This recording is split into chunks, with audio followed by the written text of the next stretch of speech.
You're listening to Your Calm Parenting Path. I'm your host, Nina, a mindful parenting coach and mum, here to help you go from overwhelmed and reactive to calm, confident, and connected with your kids. This show is for parents who want to raise their children with more patience, less stress, and a whole lot more joy. Because small shifts make a big impact, and you can build the parenting life you've always wanted. If you want to see what I'm up to, follow me on Instagram at Mindful Parenting Lifestyle, and don't forget to hit follow or subscribe so you never miss an episode. Let's get started. Hello, lovely listener, and welcome back. Well, today is episode 50. I am so excited to share this 50th episode with you. Now, I'm going to be honest with you. When I sat down to write and to plan this episode, I didn't really know where to start. And then I realised that's actually the most perfect place to begin, because a few years ago, before this podcast even existed, that's exactly how I felt about parenting. I didn't know where to start. I was a mum of 3 kids under 4. I was exhausted, frustrated, and running on fumes. And I had all the good intentions in the world and almost none of the tools to match them. I yelled, I felt guilty, I promised myself tomorrow would be different, and then the cycle repeated. That breaking point was the beginning of my mindful parenting journey. It led me to study, to train, to become a coach, and eventually, almost exactly 1 year ago, to press record on episode 1 of this podcast, Your Calm Parenting Path.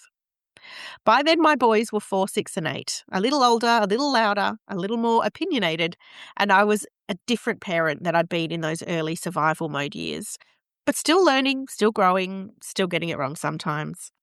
And now here we are, 50 episodes later. I still have to pinch myself. I've had the privilege of sharing this space with you, with so many parents who are doing the same messy, beautiful, hard, hilarious thing that I am, raising little humans, trying to get it right, trying to be better than our worst moments, trying to love big even when we're tired. So today, I'm not bringing in a guest. Today, I just want to sit with you, just us. I want to share what 50 episodes, and honestly, many more years of parenting, studying, coaching, and learning have taught me. Not lessons from a textbook, lessons from real life, from my kids, from our conversations together, from speaking to the experts, from the moments I got it spectacularly wrong and the moments I managed to choose differently. Now, some of these might feel familiar. Some might land in a new way today. Some might be the exact thing that you needed to hear right now, and I hope that they reach you wherever you are. So let's get on to my top lessons that I have learnt throughout this experience. Number 1, you are not your worst parenting moment, and you don't need to be perfect to be enough. I used to believe that being a good parent meant staying calm all the time, that if I was really doing it right, I wouldn't yell, I wouldn't snap, I wouldn't lie in bed replaying the moments where I got it wrong. Then I came across something that genuinely changed the way I parent. David Winnicott, a British paediatrician, introduced the idea of the good enough parent. And what he found after years of research is this: children don't need perfect parents. They need parents who get it right often enough and who repair when they get it wrong. Often enough, by his measure, is around 30% of the time. 30%. When I heard that, I felt physical relief because it means that rupture is normal. Hard moments are part of a secure attachment. Your child's security isn't built on you never getting it wrong. It's built on you coming back when you do. So if you've yelled today, if you've been short-tempered, if you've said something you wish you could take back, you haven't broken anything. You've just had a rupture, and ruptures are repairable. This is something we explored in episode 42, So You Yelled, Now What? And I come back to it again and again because it's so easy to spiral into shame after a hard moment, but repair is always available to us. We don't have to get it right. We just have to come back. Lesson number 2. The pause is the most powerful parenting tool you will ever use. Before any strategy, before any script or technique, before you say a single word, pause. I know it sounds almost too simple, but I used to go from trigger to reaction so fast that I didn't even know what was happening. Someone would spill something or talk back or refuse to get in the car, and I was already responding before I'd taken a single breath. What I've learned, slowly and imperfectly, is that the pause is where everything changes. Just one breath, drop your shoulders, remind yourself this isn't an emergency. That tiny gap between trigger and reaction, that's where you get to choose who you want to be in this moment. It's where the calm parent you're working so hard to become actually gets to show up. This was the very thing we talked about in episodes 2 and 3, right at the beginning of the podcast. And I keep coming back to this because it never stops being true. We started with 3 minutes of stillness in the evening. That's still my anchor. I've switched it to mornings now. And those 3 quiet minutes sitting before the chaos of the day begins continue to rewire the way I show up for everything that comes after. Small shifts, big impact every single time. Lesson 3. Your kids are not giving you a hard time. They're having a hard time, and they choose you as their safe place. This reframe changed everything for me. When I stopped seeing a difficult child and started seeing a distressed child, something shifted, not just in my strategy, but in my heart. Nicola McAllister said it so beautifully when she joined us back in episode 26. She talked about lifting the lid on behaviour, looking underneath it, not just at it. Behaviour is communication. When your child is melting down, pushing every boundary, hitting, shutting down, or screaming over something that seems impossibly small, they are trying to tell you something. They just don't have the words yet. They only have their behaviour. And here's the part that really got me. When they save their worst moments for you, it's actually a sign of trust, a backwards, exhausting, deeply inconvenient compliment. You are the person they feel safest falling apart in front of. You are the one they know will still be there when it's over. So the next time your child loses it, the moment they get in the car at school pickup, after apparently being an angel all day at school, try to hold this. They were holding it together all day, and you are the person they felt safe with enough to finally let go. That's love, even when it doesn't look like it. Lesson 4. Connection is the foundation, not the reward. I used to think connection was something we did once the hard stuff was out of the way, once the behaviour was sorted, once everyone had calmed down. What I've learned and what I've come back to over and over is that it works the other way around. Connection comes first, and everything else flows from that. We talked about this in episode 5. Can connection really help your kids listen better? And the image I shared then still holds. Think of connection as a bank account. Every moment of warmth, laughter, play, and presence is a deposit. Every correction or demand is a withdrawal. When the balance is high, cooperation flows naturally. When it's low, everything becomes a battle. Before you give an instruction or address a behaviour, especially after a long day, take a moment to really see your child first. A warm greeting, eye contact, getting down to their level. That tiny moment of connection can change the entire conversation that flows. Lesson number 5. You can't pour from an empty cup. That's not a cliche, it's biology. Michelle Mark said something in episode 27 that really stuck with me. She talked about carrying invisible weights, the kind that neurodivergent parents often carry, but honestly, it resonated for all of us. When you are depleted, your nervous system literally cannot access the calm, patient, empathetic part of your brain. It's not a character flaw. It's not laziness. It's just how human beings work. And I saw this in myself. In episode 38, one of the more vulnerable episodes I've recorded, I told you that my calm had slipped. My morning practice had drifted during the school holidays. I was more reactive, more snappy, less patient. And it wasn't because mindful parenting had stopped working. It was because I'd stopped doing the foundational thing that supports it. Your self-care is not selfish. It is the conditions for calm. 3 minutes of stillness before the house wakes up. A shower you actually let yourself enjoy. saying yes when someone offers to help instead of saying, "Oh, I'm fine, thanks." Letting the mess stay a little longer so you can sit down for 10 minutes. These aren't selfish acts. They're what make everything else possible, because you matter in this equation too. Lesson 6. Repair is more important than perfection. Now, this might sound like we've already touched on this. Lesson 1 was all about your identity, that you are not your worst moment. But this lesson is about what comes next, because knowing that doesn't automatically tell us what to do after we've had that hard moment. So let's talk about repair. Let me use a single image. Your child knocks over a full glass of milk. It goes everywhere. It's messy and inconvenient, and in the moment, it's frustrating, but it's not catastrophic. What matters isn't that it's spilled. What matters is what you do next. Yelling is the spill. Repair is grabbing the cloth. When we repair, when we go back after hard moments and say, "Hey, I didn't like how I spoke to you. That wasn't fair. I'm sorry." We're not just cleaning up the mess. We're teaching our children something profound. We're showing them that relationships can hold hard moments, that love doesn't disappear when things go wrong, that the people who love us come back. Dr. Camille Guilleray, who joined us in episode 20, drew that distinction between guilt and shame that I think about all the time.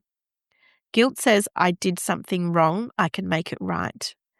Shame says, I am wrong, there's nothing to be done. Guilt, when met with self-compassion, leads us back towards the parent we want to be. Shame just keeps us stuck. Repair doesn't need to be dramatic. It doesn't need a speech. It just needs to happen, because the spill isn't what causes the damage. Leaving it there is. Lesson 7. Calm is a practice, not a personality trait.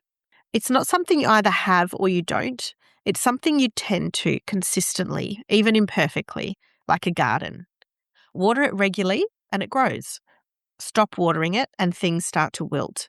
And that's not failure. That's just how gardens and nervous systems work.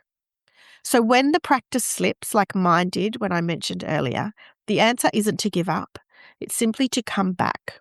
3 minutes, one breath, a hand on your heart, we begin again. Always. It doesn't have to be perfect to work. It just has to keep happening. Lesson 8. The mental load is real and it needs to be shared. Eva Rado said something in episode 11 that I've thought about so many times since. She described the tabs that are constantly open in our minds, the appointments, the forms, the who needs what by when, the thinking that never really stops, even when we're resting. And she named it for what it is, the mental load, invisible, relentless, and so rarely acknowledged. Eva's Rewire framework, what's working, how it impacts, yes to agreement and review, gave us a real structure for bringing partners and kids into the conversation rather than just carrying it all ourselves. This is not a job to carry alone, and asking for help is not weakness. Whether it's a partner, a school mum swap, or simply saying yes when someone offers, letting help in is one of the most important things that you can do for yourself and your family. Lesson 9. Playfulness is a superpower, and we underestimate it constantly. I cannot count the number of standoffs in our house that have been broken by one of my alter egos. My favourite, and the kids' favourite, is Madeleine. She is a sophisticated French character who works in a restaurant with her partner Francois. She appears in the kitchens with a terrible accent to take the breakfast orders. She has diffused many morning battles than any parenting strategy I have ever read about. I love it. I really do. I talked about her in episode 6, and I've had so many of you message me saying that you've tried something similar. Silly voices, made-up games, turning getting dressed into a mystery challenge, putting underpants on your head. Another one of my favourites. Here's what I've learned. Kids respond to engagement so much more than commands. When we join their worlds, even for a moment, even just by being a little ridiculous, we're speaking their language. And in their language, playfulness says, I'm here, I see you, we're on the same side. It disarms, it connects, it turns a tense moment into a memory. You don't need to perform. You don't need to be naturally funny. You just need to be willing to be a little ridiculous sometimes. And honestly, it's worth it every single time. My final lesson that I wanted to share with you after 50 episodes of your calm parenting path is that small shifts really do make a big impact. I wanted to end the lessons here with this one because it's been the heartbeat of every single episode of this podcast. Every episode, I've left you with a small tip, a small shift that you can implement straight away. Not dramatic overhauls, not becoming a different person overnight, not even getting it right every time. Just one small shift, one breath, one pause, one moment of saying, I see you before you say, please do this. One repair before you go to sleep, one morning where you sit in stillness for 3 minutes before the day begins. One moment of noticing. Those moments don't feel like much when they're happening. They feel small and quiet and sometimes like they're not working at all. But over time, over 50 episodes, over months and years of showing up, they accumulate into something you can actually feel, into a different kind of home, a different kind of relationship, a different kind of parent. You've been making those shifts all along.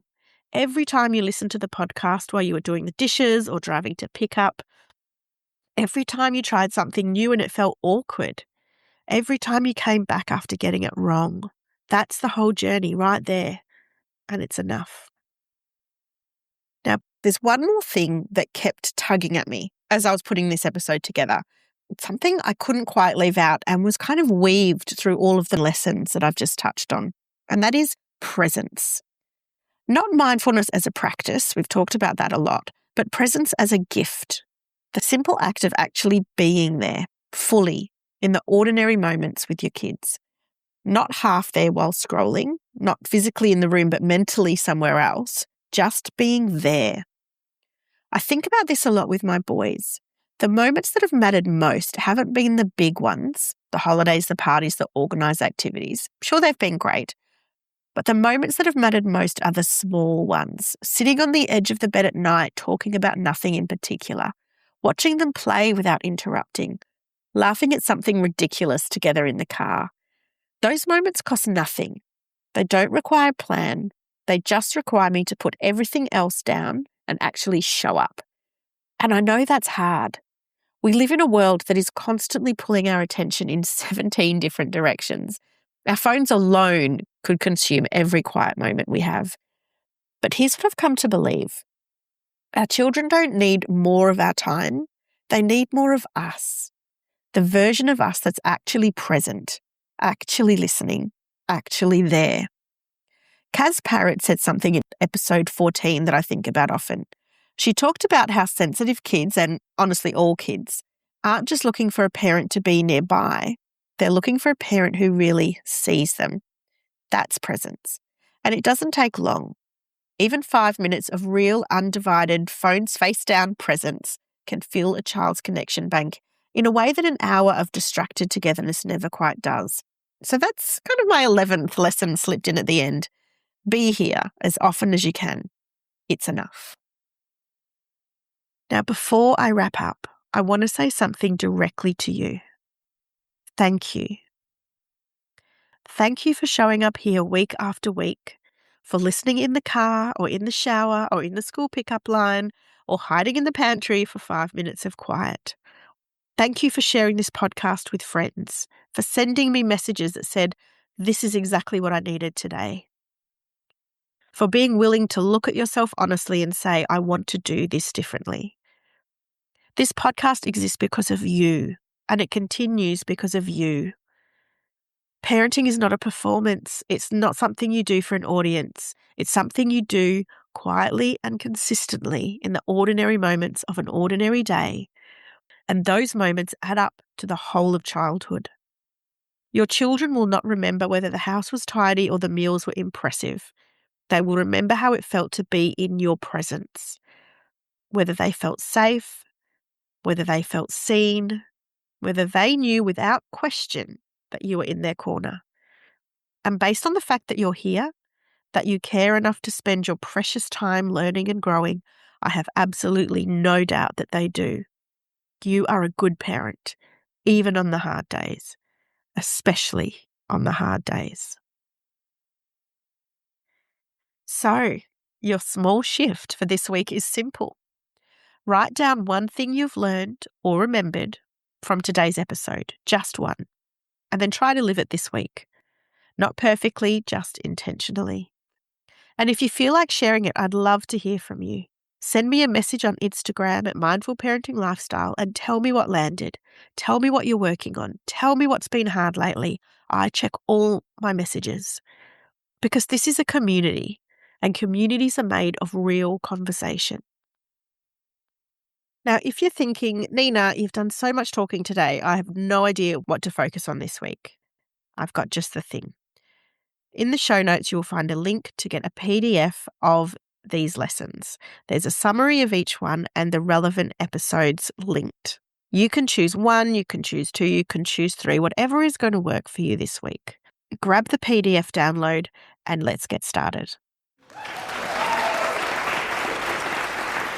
Here's to 50 more episodes of honesty, warmth, and small shifts that make a big difference. Here's to you on your calm parenting path. I'll see you next time. Thanks for listening to Your Calm Parenting Path. I am so glad you're here, and I hope this episode gave you something useful to take into your parenting journey. If you'd like to dive deeper, sign up to my mailing list at mindfulparentinglifestyle.com.au for more tips and insights, or book a free chat to learn how we can work together. And don't forget to hit follow or subscribe so you never miss an episode. I look forward to speaking with you next time on Your Calm Parenting Path.